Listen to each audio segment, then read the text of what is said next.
Tiers livre, écran de nuit, 44, 45 on va dire. C'est la semaine Henri Michaud, 3 sur 5. J'ai sorti Face au verrou. Enfin bon, j'en ai deux, j'en ai même un troisième en poche. Mais ça c'est le mien, mais il est trop abîmé. Et de temps en temps, j'en rachète un nouveau, puis après, des fois, je l'offre comme ça.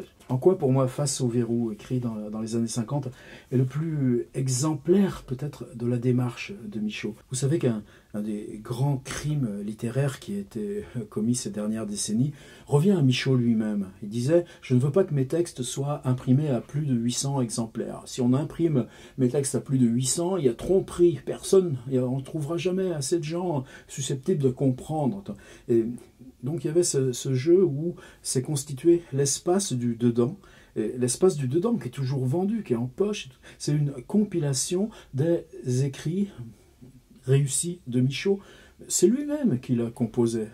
Et en même temps, c'est impressionnant parce que l'espace du dedans, tous les 5 ans, tous les 10 ans, de son vivant, toujours on la réédite, on la complète, on la remodèle. Et donc c'est un auteur qui produit, en même temps que ces textes très limités, très rares, une sorte d'anthologie de lui-même qui devient un livre constamment mis à jour. Ce qu'avec le numérique devient aussi notre vocabulaire un petit peu permanent. Simplement, dans ce cas-là, d'en face au verrou, vous savez quoi? Vous aurez peut-être un des déclencheurs du début, je vais en lire un, et puis vous aurez probablement ce magnifique texte qui s'appelle L'espace aux ombres, qui est une grande fiction tout à la fin, une grande fiction pour Michaud, c'est une fiction qui atteint presque l'espace d'une quinzaine de pages. Je ne pense pas qu'il ait mis Ma vie chez les insectes, c'est un peu pornographique, Ma vie chez les insectes. Quoiqu'ils fussent insectes et non hommes, ils jugèrent tout de suite que je ne pouvais rester seul et m'offrirent une chenille à ma taille avec qui je pusse passer la nuit. Inattendu, certes, des chenilles femelles, mais tout était inattendu. Sa peau était de velours, du plus beau vert poilu, aux îles orangées mais froides et poilues. Fasciné, je contemplais la procession ondulante et perverse des chairs dodues progressant souverainement vers moi, reine et caravane, monstrueuse compagnie. Cependant, lorsqu'elle fut proche à me toucher, l'esprit comme de celui qui va à la guillotine, mes corps consentants, gagnés, haletants, je m'abandonnai. Ce fut ensuite une vingtaine de centres musculeux et avides faisant le siège de mon être débordé. Orage, long orage, cette nuit. Le matin, lorsqu'accablé et en même temps assouvi, comme de ma vie je ne l'avais été, je m'éveillais. Il me semblait que jamais plus je n'oserais lever les yeux sur qui que ce soit, et en même temps que je pourrais dorénavant, ayant enfin atteint le fond, regarder en face la nature entière, les bêtes, la terre. Ce qui est toujours pour moi très troublant quand j'ouvre Face au verrou, c'est qu'il y a toujours cette démarche de Michaud de partir avec des poèmes très verticaux qui sont basés sur des répétitions. Homme arc-bouté, homme au bon, homme dévalant, homme pour l'opération éclair, pour l'opération tempête, pour l'opération saguet, pour l'opération harpon, pour l'opération requin, pour l'opération arrachement, homme non selon la chair, mais par le vide et le mal, et les flammes intestines, les bouffées et les décharges nerveuses, et les revers et les retours, et la rage et l'écartèlement, et l'emmêlement, et le décollage dans les étincelles, homme non par l'abdomen et les plaques fessières, mais par ses courants, sa faiblesse qui se redresse au et il part ensuite de ce qu'il trouve comme ça dans ces textes sériels récurrents pour en tirer, en extraire comme ça des images. Et ces images deviennent ensuite comme des proverbes. Rêve chevalin, cheval ayant mangé son chariot, contemple. Attention au bourgeonnement, écrire plutôt pour court-circuiter. Et puis quelque part, les pieds n'approuvent pas le visage, ils approuvent la plage. Sorte de proverbe qu'il gagne comme ça à force du bras face au verrou, à force de je sais pas quoi, on les gagne contre soi-même, dans sa tête. Les forêts transpirent silencieusement. Voulant chanter, il élève une tour et perd la voix. La tristesse rembourse. Et puis tout au bout, vous savez, qui gagne avec l'ordure prend un air dégagé. La corde n'arrive pas à écouter le pendu. Et puis celui-ci, qui pour moi reste constamment. Le fou entend un autre tic-tac. Et c'est ça pour moi qui définit le changement radical que Michaud a imposé au lien si profond, si intime de l'écriture au livre.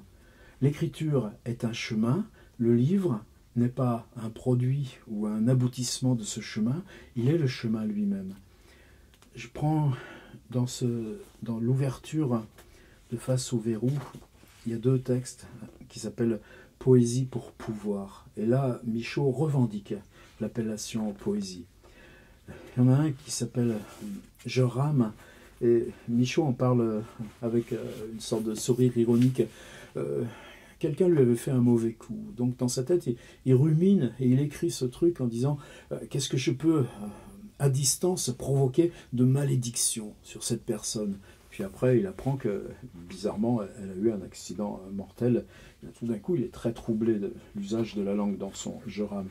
Et l'autre, c'est « agir, je viens ». Pour moi, c'est juste 2 pages et demie. C'est un sommet.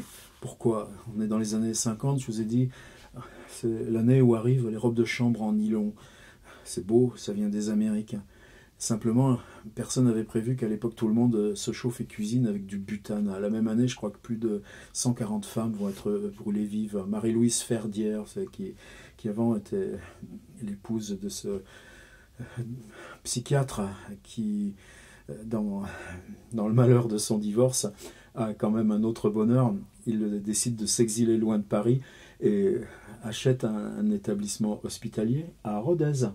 Et Michaud et quelques autres feront une collecte pour pouvoir transférer Artaud plus tard à Rodez. Tout ça, c'est lié un peu. La pauvre Marie-Louise Ferdière, donc après un peu plus de 10 ans de vie commune avec Henri Michaud, va mourir comme ça, accroché, les 2 mains, les 2 pieds, tout le corps brûlé, la sœur de Marie-Louise et Michaud se relayant pendant tout le temps de l'agonie. Et Michaud, pendant 2 ans ensuite, n'écrira pas. C'est ce qui va nous amener au texte sur la drogue, à 56 ans, de ses 56 ans à ses 60 ans, parce qu'écrire n'a plus de sens, et parce qu'on sort de cette expérience-là, c'est ce qu'on trouve par les drogues qui va agir, je viens, poussant la porte en toi, je suis entré. Agir, je viens, je suis là, je te soutiens. Tu n'es plus à l'abandon, tu n'es plus en difficulté.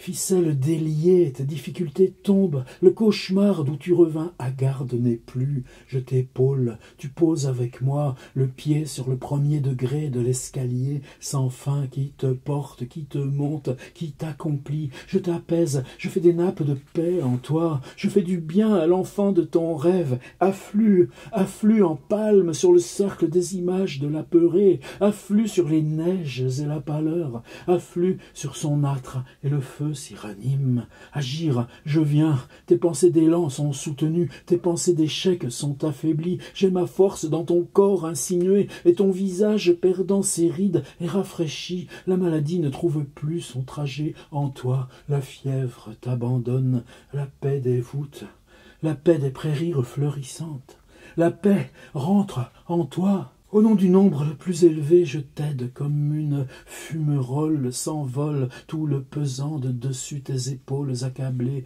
les têtes méchantes autour de toi, observatrice vipérine des misères des faibles, ne te voient plus, ne sont plus. Équipage de renfort, en mystère et en ligne profonde, comme un sillage sous-marin, comme un chant grave, je viens, ce chant te prend, ce chant te soulève, ce chant est animé de beaucoup de ruisseaux, ce chant est nourri par un Niagara calmé, ce chant est tout entier pour toi, plus de tenaille, plus d'ombre noire, plus de crainte, il n'y en a plus trace, il n'y a plus à en avoir. Où était peine et ouate? Où était éparpillement et soudure? Où était infection et sang nouveau? Où étaient les verrous et l'océan ouvert, l'océan porteur de la plénitude de toi? Intact comme un œuf d'ivoire, j'ai lavé le visage de ton avenir. Henri Michaud, Face au verrou, à demain.